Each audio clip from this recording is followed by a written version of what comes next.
আসসালামু আলাইকুম ওয়া রাহমাতুল্লাহি ওয়া বারাকাতুহু। সুপ্রিয় দর্শক শ্রোতা ভাই বোনদের আন্তরিক মোবারকবাদ জানিয়ে শুরু করছি গোল্ডেন ইস্পাত বরকতময় রমজান, powered by mega digital scale, co sponsor Al Haram হাসপাতাল।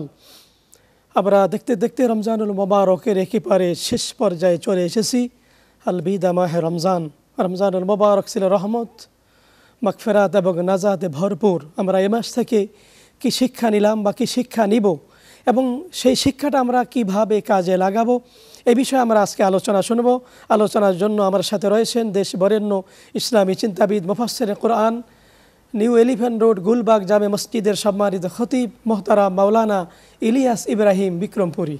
আসসালামু আলাইকুম ওয়া রাহমাতুল্লাহি ওয়া বারাকাতুহু। ওয়া আলাইকুম আসসালাম ওয়া রাহমাতুল্লাহি ওয়া বারাকাতুহু। কেমন আছেন? আলহামদুলিল্লাহ ওয়া শুকরু লিল্লাহ। মুহতারাম, আপনি কেমন আছেন? আছি আলহামদুলিল্লাহ, আল্লাহর রহমতে ভালো আছি। তো আমরা রমজানুল মোবারক থেকে আমরা কি শিক্ষা নিব বা এই শিক্ষাটা আমরা কিভাবে কাজে লাগাবো বা কাজে লাগাতে আমরা কেন ব্যর্থ হচ্ছি, এই বিষয়ে যদি আপনি বলেন। মুহতারাম, অসংখ্য ধন্যবাদ আপনাকে জানাচ্ছি। এবং রমাদান আল কারিমের মূল স্পিড যেটা, সেই বিষয়টি আপনি নিয়ে এসেছেন। আমি যদি আমার মতো করে বলি যে রমাদান আল কারিম এটি হলো একটি টার্নিং পয়েন্ট, ট্রেনিং পিরিয়ড, প্রশিক্ষণকাল। দেখুন, আমরা ৩৬৫ দিন আমরা খাচ্ছি, আমরা ঘুমাচ্ছি, তো এর ভেতরে আল্লাহ তাআলা ২৯টি দিন অথবা ৩০টি দিন আল্লাহ তাআলা আমাদেরকে স্পেসিফিকভাবে আলাদা করে তিনি দিয়েছেন যে এই ৩০টি দিনে অথবা এই ২৯টি দিনে তুমি ১০ ঘন্টা করে যদি হয় তাহলে ৩০০ ঘন্টা অথবা ৩৪০ ঘন্টা যদি ১৪ ঘন্টা করে হয়, তো তুমি তোমার এই পেটকে একটু তুমি ব্রেক দাও। তো এই পেট ব্রেক হওয়ার সঙ্গে সঙ্গে অন্য সব জায়গায় কিন্তু এগুলোর টাচ কিন্তু পড়ছে। যেমন ধরুন, আপনি সকালবেলা বেলকনিতে আপনি পানি দেননি, আপনি আপনার ছাদে আপনার যে গাছপালা আছে আপনি পানি দেননি, তো আপনি যখন বিকেলবেলা এসছেন তখন আপনি দেখলেন যে এই গাছটা একটু ঢলে গেছে, এখানে একটু পানি বেশি প্রয়োজন ছিল। ঠিক এমনিভাবে সিয়াম সাধনার মাধ্যমে রিপুগুলোকে কন্ট্রোল করার মাধ্যমে একটা ব্যালেন্স জীবন আল্লাহ তাআলা আমাদেরকে দিয়েছেন। আপনি খুশি হবেন যে এই ব্যালেন্স জীবন যখন একটা মানুষের জীবনে চলে আসে, রমাদান আল কারিম যখন বিদায় হয়, সে মানুষটি মসজিদ ছাড়ছে না। মনে করেছি আমরা ১-২ দিন হয়তো পড়বে না, কিন্তু কন্টিনিউ কিন্তু সে আসছে। এটি হলো সিয়ামের কাজ, এটি হলো রমাদান আল কারিমের শিক্ষা। এই মানুষটি মিথ্যা কথা বলে না, এই মানুষটি গীবত করে না, তার জিভকে কন্ট্রোল করেছে, চোখকে কন্ট্রোল করেছে, কানকে কন্ট্রোল করেছে।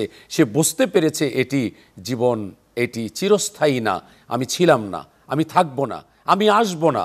এই জন্য আল্লাহ তাআলা কুরআনুল কারীমে জানিয়ে দিয়েছেন, ইয়া আইয়ুহাল্লাযীনা আমানুত্তাকুল্লাহ ওয়াল তানজুর নাফসুম মা কদ্দামাত লিগাদ ওয়াত্তাকুল্লাহ ইন্নাল্লাহা খবীরুম বিমা তা'মালুন। রাতে দিনে, প্রকাশ্যে আধারে আলোতে, দেশে বিদেশে, যৌবনে বার্ধক্যে, কখন কোন জায়গায় কি করছো, আলিম খবীর যা তুমি করছো, এগুলো যখন রমাদান আল কারিমে আমরা যখন কোরআন তেলাওয়াত শুনছি, এবং আপনি খুশি হবেন অনেক মসজিদে আলহামদুলিল্লাহ, আপনি নিজেও যেই মসজিদে খেদমতে আছেন, যে তারাবির নামাজ শুরু করবার আগে আজকে যেই পাড়াটা পড়া হবে বা হয়েছে, এর একটা সারমর্ম কিন্তু মুসল্লি যারা তাদেরকে শোনানো হয়েছে। এখান থেকে তিনি কিন্তু এখানে সেভ করেছেন, এটা করা উচিত, আমি তো এতদিন করিনি, এটা তো এই বিধান, কি আমি এতদিন করেছি। তার চোখ খুলে গেছে, আইকিউ বেড়ে গেছে তার। এখন তিনি চিন্তা করছেন, তাহলে তো বিগত দিনের যে রমজানগুলো ছিল, আমি জীবনে 20টি রমজান পেয়েছি, 30টি রমজান আমি পেয়েছি, এভাবে আমি চিন্তা করিনি। যারা চিন্তা করেছে, আমি বলি এজন্যই যে বোঝে সে খোঁজে, যে চিনে সে কিনে, যে জানে সে মানে। দেখুন, এই যে রমাদান আল কারিম আমাদেরকে তাকওয়ার মতো এই গুণ ভিতরে বসাবার জন্য এসছে, লাআল্লাকুম তাত্তাকুন। মুত্তাকি সে যে পাপ করে না, মুত্তাকি সে যে মিথ্যা বলে না, মুত্তাকি সে যে সুদ ঘুষ থেকে দূরে আছে। তার মানে ব্যাপারটা এইরকম না যে রোজা চলছে, দিনের বেলা রোজার ভিতরে নেওয়া যাবে না হাতে, টেবিলের নিচে দিয়ে যান। তার মানে অন্তরের ভেতরের রোজা কাজ করার কারণে তিনি বলছেন, না এটা আমার জন্য হালাল না, এটা অবৈধ, এটা হারাম। এই যে মূল একটা পাওয়ার তার ভিতরে কাজ করছে, এই কাজটাই হলো মূল শিক্ষা, যে রমাদান আমাদেরকে পরিবর্তন করে দিচ্ছে। রমাদান আমার ক্যারেক্টারকে পরিবর্তন করে দিচ্ছে।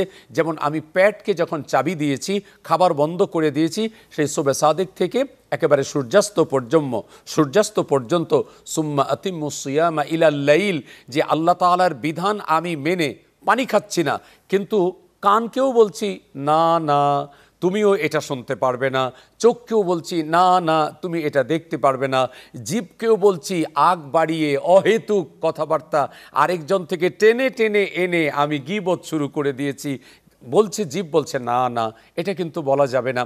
এই যে পাওয়ারগুলো ভিতরে রোজা তাকে তৈরি করে দিচ্ছে।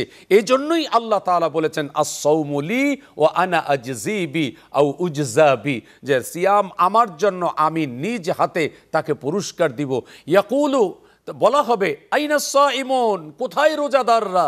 হাসরের ময়দানে তাদেরকে বাছাই করে করে তাদেরকে এক জায়গায় জমা করা হবে আর বলা হবে আপনারা জান্নাতের দিকে যান, আপনারা প্রবেশ করুন।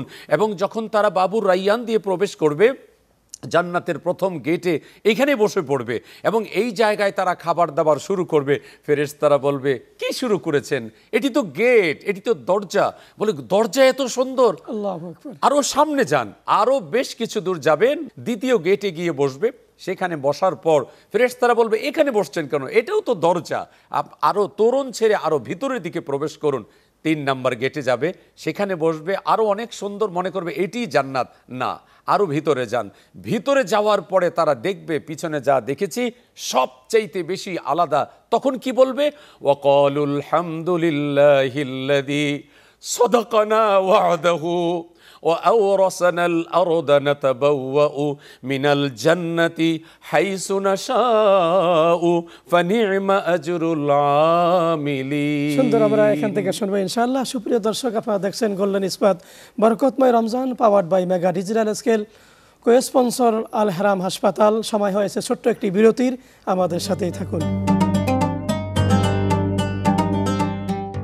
বিরতির পরে আমরা মূল আলোচনা, খুব চমৎকার করে আপনি বলতেছিলেন আবেগ ঘন, আপনি যদি আরো যোগ করেন। দেখুন, এই যে সূরা জুমারে জান্নাতীদের কথা বলা হয়েছে, রোজার পুরস্কার যেহেতু আল্লাহ নিজ হাতে দিবেন, এবং কোরআনুল কারীমে আল্লাহ তাআলা সূরা আহজাবে জানিয়ে দিয়েছেন, যেখানে মুসলমান পুরুষ এবং নারী, পুরুষ নারী ছাড়া তো আমরা কিছু ভাবতে পারি না। আল্লাহ তাআলাও পুরুষ নারীর কথা কোরআনে বলে দিয়েছেন কত চমৎকার করে। ইন্নাল মুসলিমিনা ওয়াল মুসলিমাত ওয়াল মুমিনিনা ওয়াল মুমিনাত ওয়াল কানিতিনা ওয়াল কানিতাত ওয়াস সাদিকিনা ওয়াস সাদিকাত ওয়াস সাবিরিনা ওয়াস সাবিরাত ওয়াল খাশিঈনা ওয়াল খাশিআত ওয়াল মুতাসাদ্দিকিনা ওয়াল মুতাসাদ্দিকাত ওয়াস সাইমিনা ওয়াস সাইমাত। দেখুন, এখানে রোজাদার, এখানে ইমানদার, এখানে মুসলমান, এখানে আত্মসমর্পণকারী, এখানে সবুর, যে ধৈর্য ধারণ করে, যে তাকওয়া অর্জন করে, যে দান করে, সাদাকা করে, এবং যে তার লজ্জাস্থানকে হেফাজত করে, সিয়াম পালন করে, সব গুণগুলো বলার পরে আল্লাহ তাআলা বলছেন এগুলো যদি ঠিকমতো ব্যালেন্স করতে পারে আ'আদ্দাল্লাহু লাহুম মাগফিরা, আল্লাহ তাআলা তাকে ক্ষমা করে দিবেন। এবং সে যখন জান্নাতে যাবে সে বলবে ওয়াকালু, সে জান্নাতীরা বলবে আলহামদুলিল্লাহ। জান্নাতীদের ভাষা এটা। এবং আমরা এই যে রোজাদাররা, আমরা কিছু শিখতে পারি এটা। প্রত্যেকটা ভালো কাজে বিসমিল্লাহ বলবো, প্রত্যেকটা কাজে আমি আলহামদুলিল্লাহ বলবো, প্রত্যেকটা আমার যেটা ফিউচার আছে, যেটা আমার ভবিষ্যৎ, ইনশাআল্লাহ বলবো। বাচ্চাদেরকে আমি শিখাবো সালাম আগে দিব, মুচকি হাসি দিয়ে কথাবার্তা বলবো, মুসাফা করব, অল্প আওয়াজে আমি কথাবার্তা বলবো, শ্রুতি কটু যেন না হয়, শ্রুতি মধুর যেন হয়। এবং ঘরে যারা আছে তাদেরকে আমি বিরক্ত করব না, তাদের জন্য আমি এমন একজন মানুষ হব যে যখন অফিসে চলে যায়, আমি যখন অফিসে চলে যাই বাচ্চাটা অপেক্ষা করছে বাবা কখন আসবে, স্ত্রী অপেক্ষা করছে স্বামী কখন আসবে, কারণ আমি এমন ব্যবহার তাদেরকে উপহার দিচ্ছি, ওরা আমাকে ছাড়া আর কিছু বোঝে না। সুন্দর বলেছেন। এখন এই এত মোবারক মাস পাওয়ার পরেও রমজান থেকে এক শ্রেণীর মানুষ কিন্তু কোনোই শিক্ষা নিতে পারে না, বিমুখ হয়ে আছে অলসতা করার কারণে।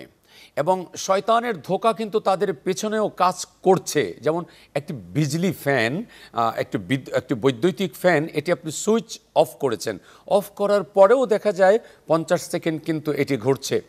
ঠিক রমাদান আল কারীমের আগে শয়তান তাকে বিভিন্ন ধোঁকা দিয়ে, কুমন্ত্রণা দিয়ে নষ্ট করেছে।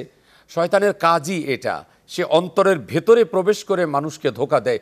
আল্লাযী ইউওয়াসউইসু ফি সুদুরিন নাস, আল্লাহ রাব্বুল আলামিন জানিয়ে দিয়েছেন যেই শয়তান ওয়াসওয়াসা দেয় কলবে, এই জন্য আল্লাহর ওলিগণ বলেছেন কলবকে জিকির দিয়ে তাজা করো, দুরুদ দিয়ে তাজা করো। ইল্লাল্লাহ, সুবহানাল্লাহ, আল্লাহু আকবার, কোরআনের তেলাওয়াত, দান, সাদাকা, এর মাধ্যমে কলবকে তুমি উজ্জীবিত করো।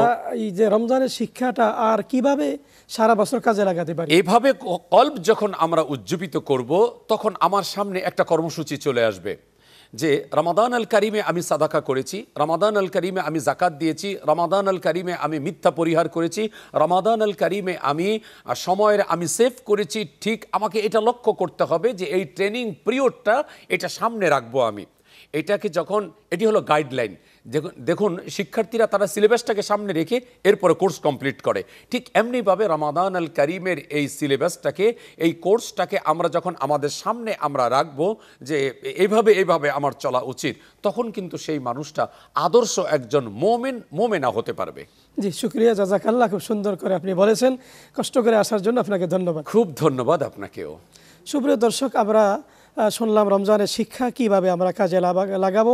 অত্যন্ত চমৎকার আলোচনা শুনেছি, আমরা আমল করার জন্য চেষ্টা করব এবং আল্লাহ রাব্বুল আলামিনের কাছে দোয়া করব আল্লাহ রাব্বুল আলামিন যেন আমাদেরকে জীবনে বারবার রমজানুল মুবারক নসিব করেন, আমরা যেন আগামী বছরও রমজান পেতে পারি, এই প্রত্যাশা আমরা আল্লাহর কাছে করছি। আল্লাহ রাব্বুল আলামিন সকলকে ভালো রাখুন, সুস্থ রাখুন। আল্লাহ হাফেজ। আসসালামু আলাইকুম ওয়া রাহমাতুল্লাহি ওয়া বারাকাতুহু।